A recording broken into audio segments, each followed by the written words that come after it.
Capítulo 10.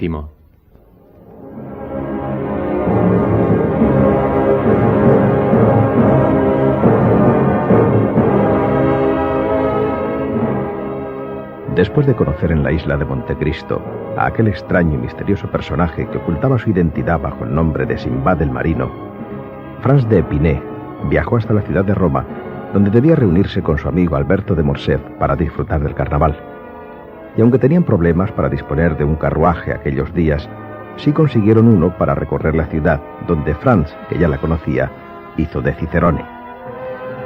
Aquella noche pensaban visitar el Coliseo, pero Maese Pastrini, dueño de la fonda, les advirtió de la presencia por aquel lugar y a esas horas de un famoso bandido llamado Luigi Vampa.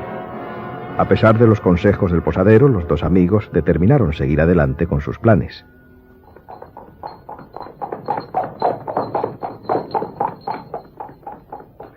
Franz meditaba por el camino sobre la relación que pudiera haber entre aquel bandido y su anfitrión de la isla de Montecristo.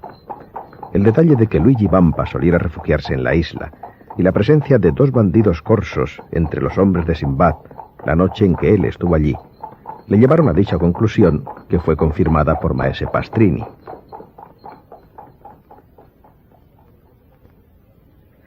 Cuando los dos jóvenes saltaron del carruaje, llegados ya al Coliseo, se encontraron enfrente de un cicerone que parecía haber salido de la tierra. Franz y Alberto no intentaron sustraerse a su tiranía, pensando en que solo los guías tienen derecho a recorrer el monumento con antorchas.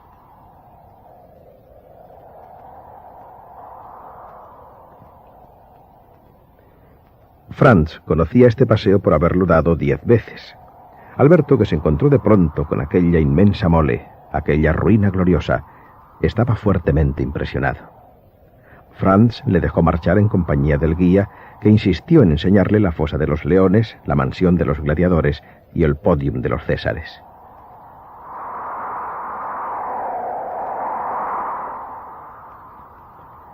Franz, dando un paseo, se dirigió hacia una escalera medio arruinada y allí se sentó a la sombra de una columna, frente a una abertura que le permitía abarcar el gigante de granito en toda su majestuosa extensión.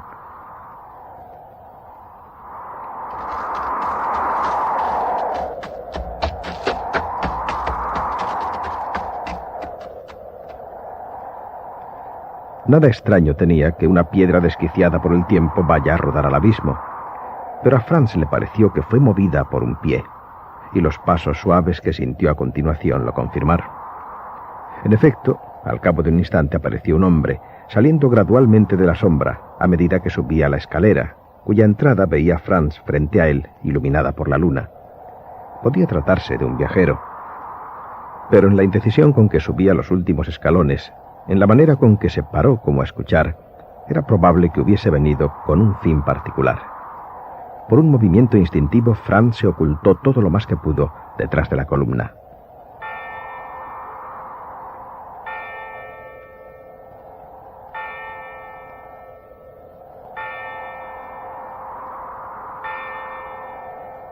El personaje cuya misteriosa llegada había llamado la atención de Franz estaba colocado en una media tinta que no le permitía distinguir sus facciones, pero que, sin embargo, no era bastante oscura para impedir que se detallase su traje.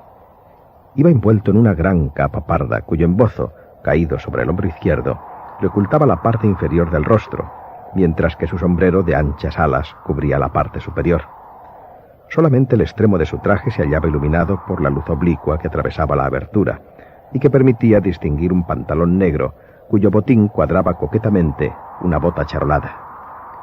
Este hombre pertenecía sin duda, si no a la aristocracia, a lo menos a la alta sociedad.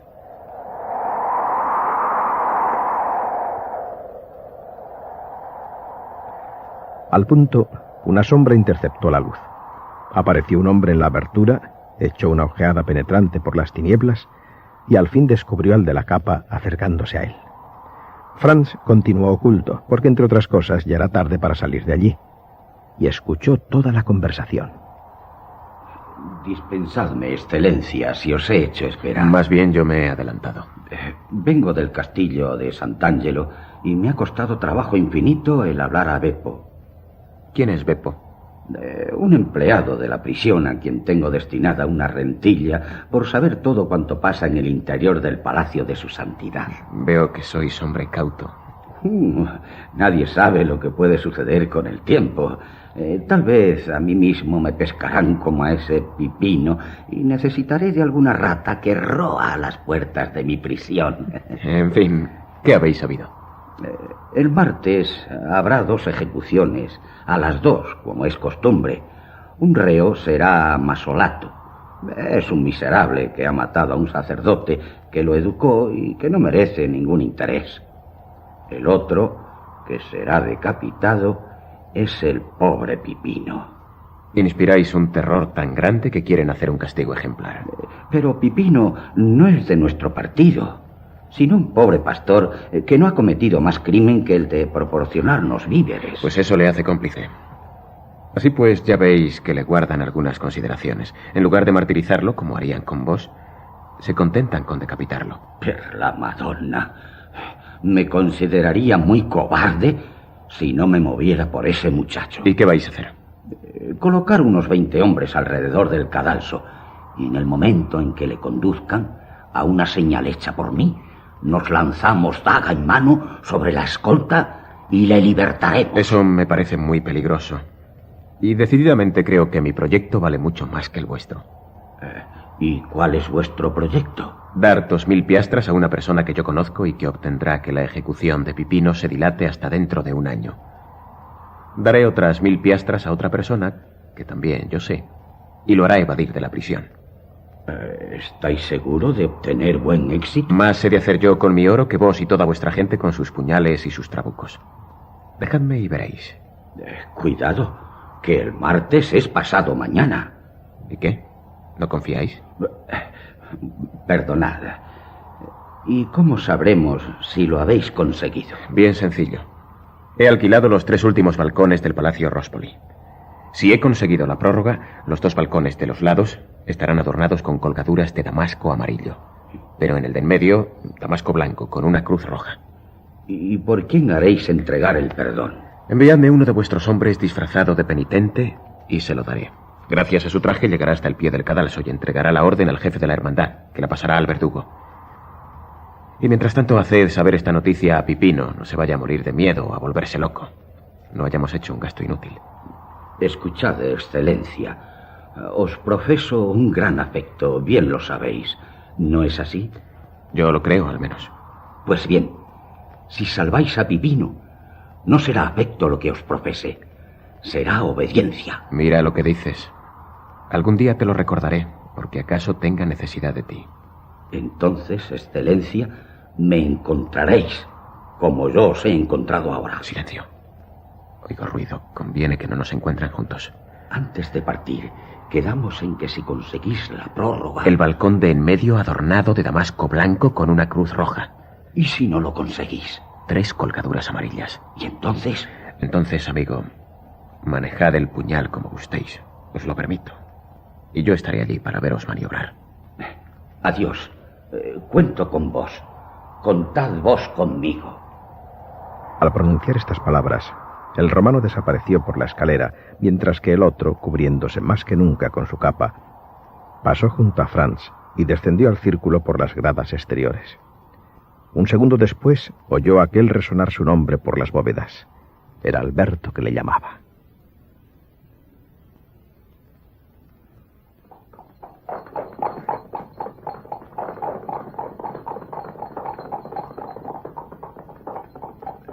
Mientras iban camino de la fonda, y Alberto no dejaba de hablar respecto a lo que le había impresionado el Coliseo, Franz pensaba en aquella conversación de la que fue testigo y en los 2 hombres que la mantuvieron. El uno era romano y no le había visto ni oído hasta entonces, pero no sucedió lo mismo con el otro, y aunque no llegó a distinguir su rostro, el acento de aquella voz le había llamado demasiado la atención desde la primera vez que la oyera, para que volviera a resonar en su presencia sin que la reconociese. Algo en aquella voz le hizo estremecer a Franz en las ruinas del Coliseo, lo mismo que en la gruta de Montecristo. Así pues, estaba perfectamente convencido de que aquel hombre no era otro que Simbad el marino.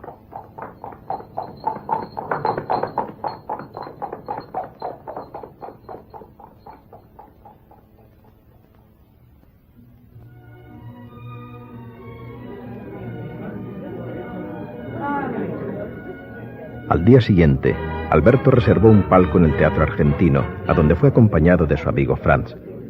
Nuestros dos jóvenes asistían a la representación de Lucia di Lammermoor, ejecutada por artistas de lo más afamado de Italia.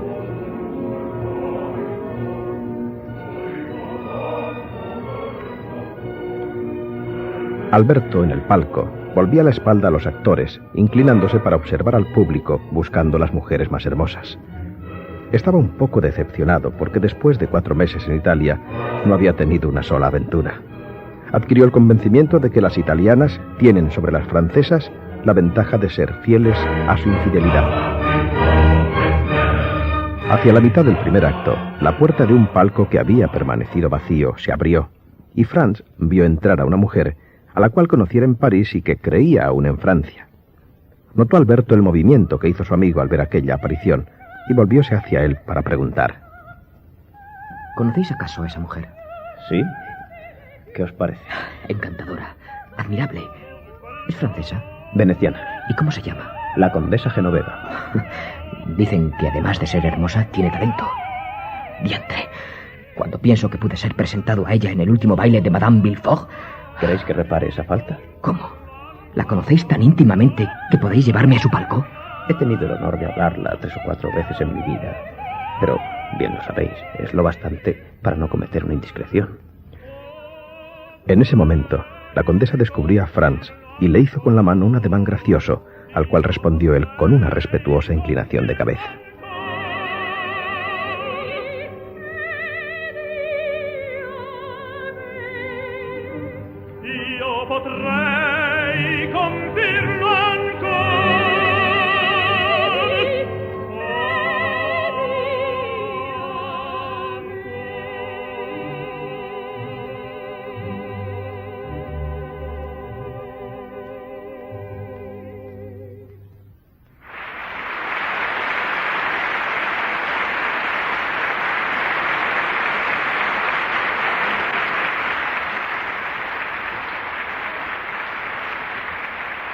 El telón cayó después de terminado el primer acto, con gran satisfacción del vizconde de Morcerf, que tomó su sombrero, se atusó sus cabellos, compuso su corbata y sus puños, e hizo observar a Franz que le esperaba.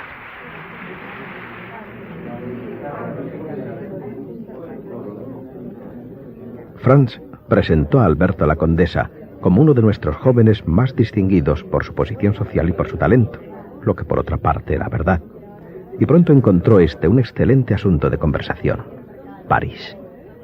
Franz comprendió que se hallaba en su terreno. Dejóle pues y, pidiéndole sus anteojos, se puso a explorar el salón.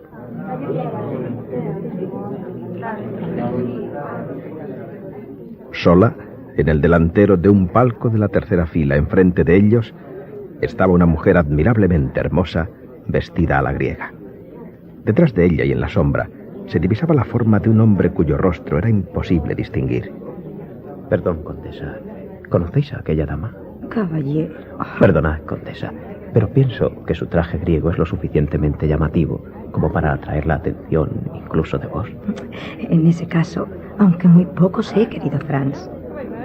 Desde la apertura del teatro la he visto en ese palco donde está, y hace un mes que no ha faltado a una sola representación. Unas veces la acompaña ese misterioso caballero que está ahora con ella, y otras un criado negro.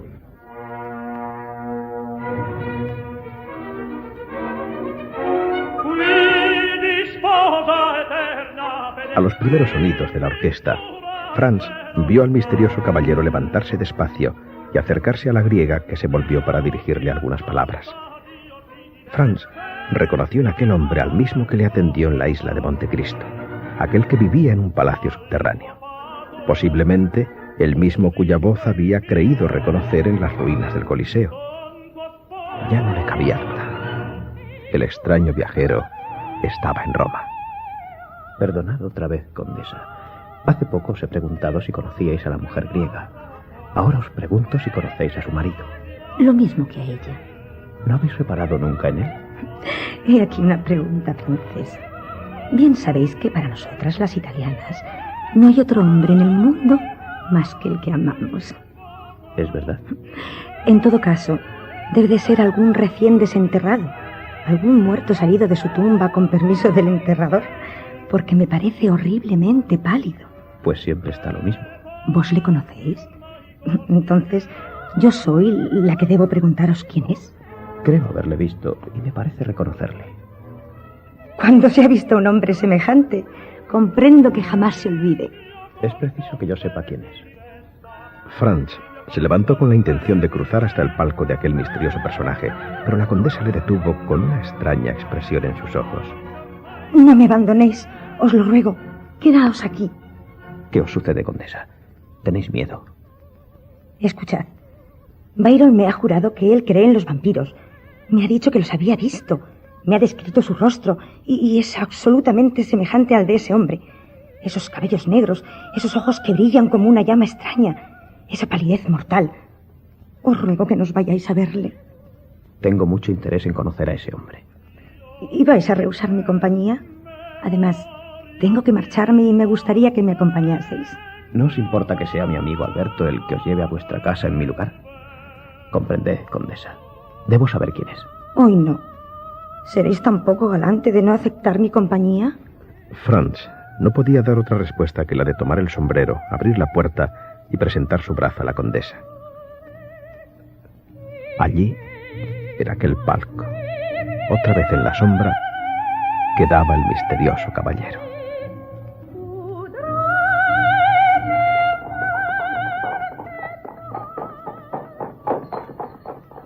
La condesa estaba efectivamente muy conmovida por el aspecto del hombre que acompañaba a la griega. Y Franz no dejaba tampoco de experimentar cierto terror supersticioso. ¿Era casual que el misterioso habitante de la isla de Montecristo se cruzara en su vida tantas veces y en tan poco tiempo?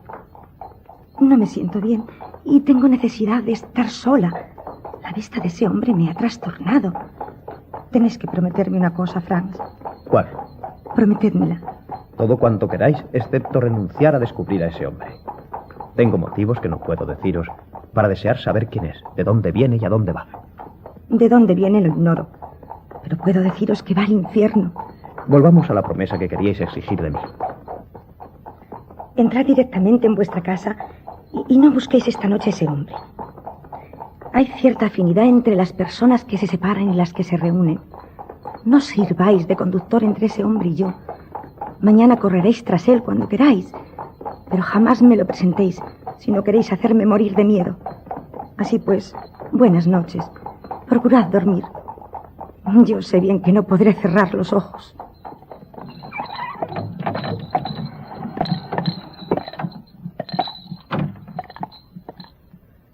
La condesa se separó de Franz, dejándole indeciso por saber si se había divertido a su costa o si verdaderamente había sentido el temor que expresaban sus ojos.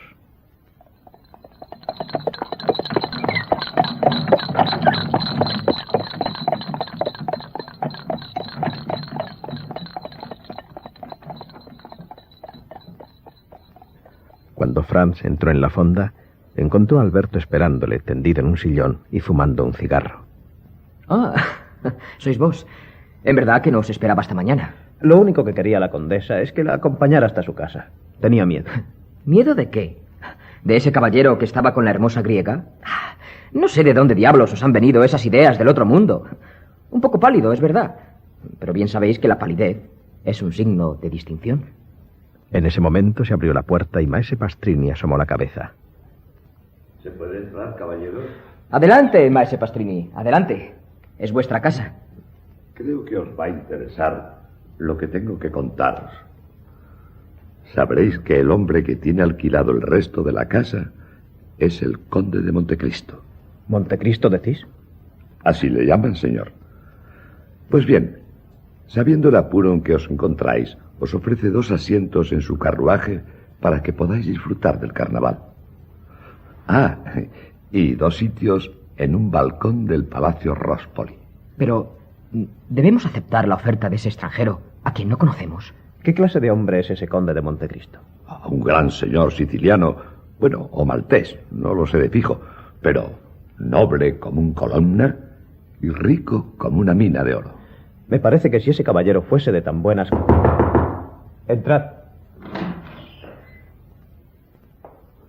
Un criado, vestido perfectamente con una librea, se presentó en la habitación. De parte del conde de Montecristo. Y entregó 2 tarjetas, una a Alberto y otra a Franz. El señor conde de Montecristo me manda pedir a los señores permiso para presentarse mañana por la mañana en su casa como vecino. Y desearía tener el honor de informarse a qué hora estarán visibles. A fe mía que no nos podemos quejar. Decid al conde que nosotros tendremos el honor de hacerle nuestra visita.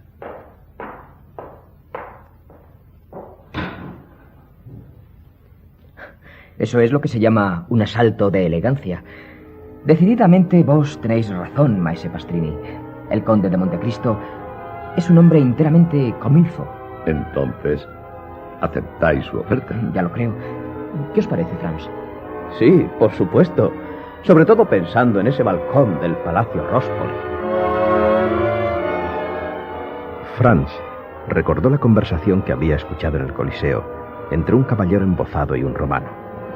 Conversación en la cual el caballero había prometido obtener la gracia de un reo al que iban a ejecutar. Si el misterioso embozado era el mismo que vio después en el teatro, y por supuesto el mismo que le recibió en la isla de Montecristo, todo hacía sospechar los balcones del Palacio Rospoli, ese personaje que utilizaba como suyo el nombre de la isla, que los 3 hombres eran la misma persona, y que esa persona era el conde de Montecristo. Al día siguiente, nervioso por la visita que tenía que realizar, Franz se levantó muy temprano y se fue a ver a maese Pastrini. ¿Es cierto que hoy se celebra una ejecución pública? Así es, Excelencia. Pastrini, me gustaría adquirir algunos detalles sobre esa ejecución. ¿Cómo podría obtenerlos? No lo podéis preguntar más a tiempo. Ahora justamente me acaban de traer la tabolete. ¿Qué es eso de la tabolete?